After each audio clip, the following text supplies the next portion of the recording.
आ गए हैं। ICICI securities के एनालिस्ट हैं, सीमेंट को बहुत क्लोजली ट्रैक करते हैं और बहुत ज़रूरी है सीमेंट के बारे में बात करना, क्योंकि कल अगर सीमेंट लूजर्स की मैं आपको लिस्ट दिखाएं तो अल्ट्राटेक ने लूजर्स को लीड किया। सारे स्टॉक्स में जो FNO में दबा के शॉर्टिंग हुई, डायरेक्टर साहब अगर आप दिखा सकें, और सेलिंग कैश स्टॉक्स में हुई जो आपके ये सोच के बैठे हुए थे कि अदानी साहब आएंगे और सारे छोटे सीमेंट स्टॉक खरीद लेंगे, वो सारी ट्रेड जो है अनवाइंड हो गई। हर्ष हमारे साथ आए हैं। हर्ष, ये बताइए कि अल्ट्राटेक की कमेंट्री में ऐसा क्या निकल के आया जो बाजार इतना घबरा गया प्राइसिंग पे, रियलाइजेशन पे? और मैं आपसे इसलिए ये पूछ रहा हूँ कि अल्ट्राटेक ने अभी सेकंड क्वार्टर में तो गाइडेंस बढ़ाई थी, ये तो बहुत बड़ा 360 डिग्री टर्न ले लिया उनकी कमेंट्री ने।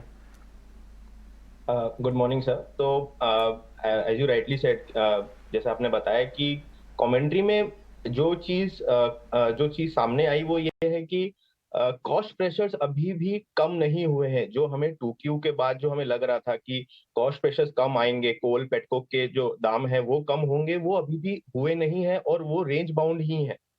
और आने वाले दिनों में, आने वाले क्वार्टर में भी ये इनका जो रेंज है वो यही होने की उम्मीद लग रही है।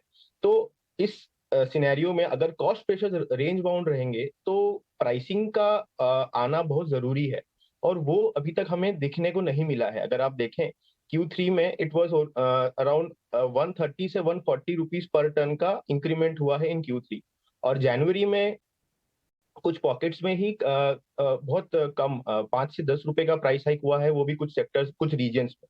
तो ऐसे सिग्निफिकेंट प्राइस हाइक्स अभी तक हुए नहीं है, और कमेंट्री में यही निकल के आया कि प्राइस हाइक्स होने, चूंकि ये इलेक्शन ईयर का पेनल्टीमेट ईयर है, और Q4 जो जनरली एक सेंसिटिव क्वार्टर होता है वॉल्यूम के डायमेंशन से। एंड एक चीज और हमें देखनी पड़ेगी कि ACC अंबुजा जो पहले होलसिम के अंडर में दिसंबर क्वार्टर उनका फाइनेंशियल ईयर एंड होता था, वो अब मार्च हो चुका है। तो अब जो भी प्रेशर आएगा वो मार्च में ACC अंबुजा का भी आएगा। तो प्राइसिंग इस क्वार्टर में हमें उतनी नहीं देखने मिल सकती है। तो जो गैप है वो अभी भी पूरा नहीं हो रहा है। जो कॉस्ट है और जो प्राइस का जो गैप हमें दिखने मिला था एक साल पहले, जो 1000 रुपीज जो कॉस्ट ऊपर चले गए थे पर टन, वो प्राइसिंग के सिनेरियो से कवर नहीं हो पा रहा है। तो इसलिए मार्जिन में अभी भी जो एबिटा पर टन में वैल्यूएशन गैप जो है वो अभी भी है। तो इस वजह से मार्केट को ये चीज उतनी पसंद नहीं आई होगी, एंड जो करेक्शन हम कल देखे वो है ये है। और बाकी जब स्टॉक्स में, जब अल्ट्राटेक जो मार्केट लीडर है उसी को अगर हम देखेंगे जो मार्जिन प्रेशर है, तो फिर बाकी जो मिड कैप एंड जो स्मॉल कैप स्टॉक्स है तो उनमें तो ज्यादा देखने की उम्मीद हो सकती है। आज सवाल आपसे, उसके बाद हम वैशाली के पास, किरण के पास जाके ट्रेड डिस्कस करेंगे। इनके वैल्यूएशन देखते हुए सबसे ज्यादा आपको वैल्यूएशन कंप्रेशन का स्कोप कहां दिख रहा है? क्या अभी भी महंगे हैं कौन से स्टॉक आपके हिसाब से? अर्निंग्स और रियलाइजेशन वाला जो माहौल बदला है और सेक्टर लीडर कह रहा है, तो कहां पे प्रेशर और आ सकता है?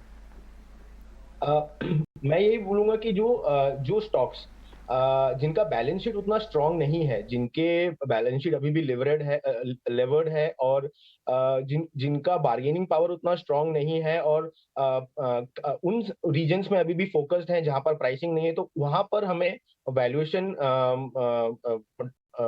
और कम होती हुई दिख सकती है। तो मैं लार्ज कैप में वैल्यूएशन उतना डाउनग्रेड नहीं होगा, क्योंकि ऑब्वियसली उनके पास बार्गेनिंग पावर है, प्राइसिंग वो कुछ दो चार नाम तो बताते जाइए जो आपने फॉर्मूला रखा कि यहाँ पे कम हो सकता है, उस फॉर्मूले में फिट कौन से बैठते हैं? दो चार नाम। ओके। मेरे हिसाब से लार्ज कैप में अल्ट्राटेक है। अभी भी अल्ट्राटेक को मेरा टॉप पिक रहेगा। उनके रिजल्ट मेरे एक्सपेक्टेशन से मीट नहीं करते हैं, फिर भी मैं अल्ट्राटेक को अपने टॉप पिक रखता हूँ, only because of scale and capacity expansion जो वो कर रहे हैं आने वाले 2 सालों में।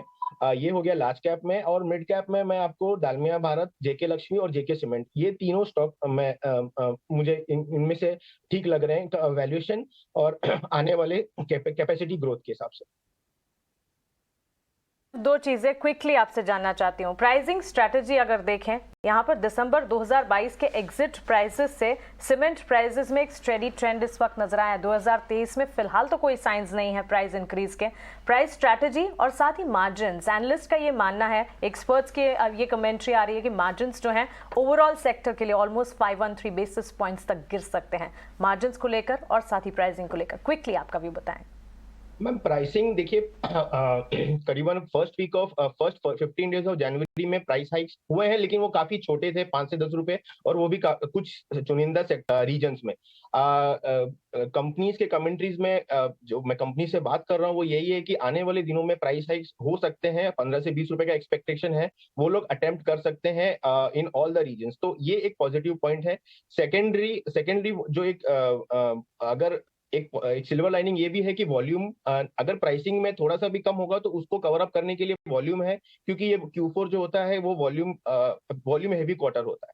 और थर्ड, मैं मार्जिन के हिसाब से बोलूंगा तो कॉस्ट जो है वो कम होते हुए दिख रहे हैं पिछले क्वार्टर से भी, और यहाँ पे भी जैसे कोल के प्राइसेस में थोड़ी गिरावट आई है, पेटको के प्राइसेस में हल्की गिरावट आई है, तो उसके हिसाब से और कंपनी के जो हाई कॉस्ट इन्वेंट्री थे Q2 को, वो अब खत्म होते हुए दिखेंगे और वो रिप्लेस होते जाएंगे लो कॉस्ट इन्वेंट्री से। तो मार्जिन में आपको यहाँ पर भी एक्सपेंशन दिखेगा Q4 में। और जैसे कि कल अल्ट्राटेक ने भी बोला कि अब जहां 903 रुपया एबिटा पर टन से they are targeting for 4 digit EBITDA per tonne in Q4।